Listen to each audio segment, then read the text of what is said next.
Dahil hindi umano tunay na Pilipino at dahil sa pagsisinungaling ni Bamban Mayor Alice Guo, naghain na ang Office of the Solicitor General ng quo warranto petition laban sa kanya.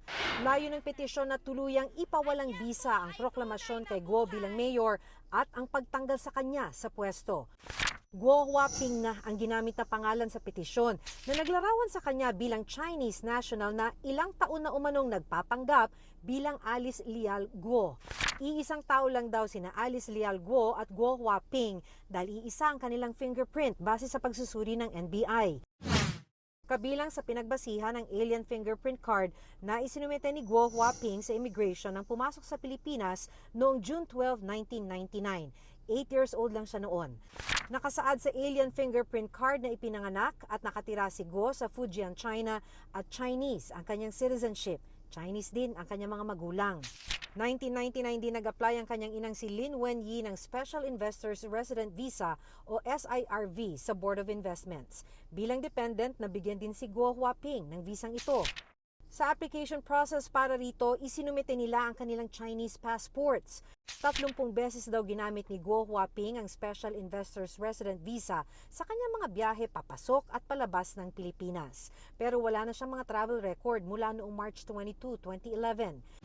Giit ng OSG, malinaw sa batas na dapat natural born o naturalized Filipino citizen ang isang elected official.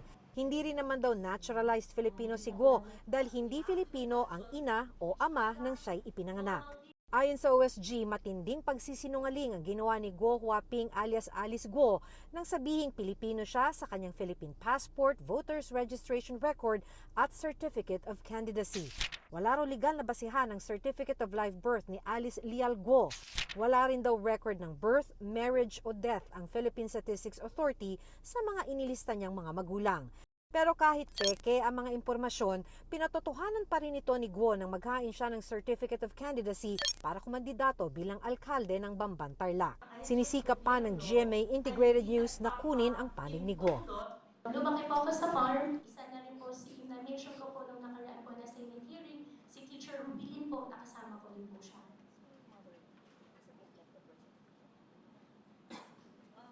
Can you please state that once again your mother's name? Amelia Lian po. Biological mother ko po. And have you ever met her? Hindi ko po siya nakasama. Have you ever met her? Hindi po. From the time you were born from 86, hindi po nyo na silayan. Hindi na po. And tinanong po nyo sa inyong ama o sa mga kalaro nyo kasamahan sa farm? Your Honor,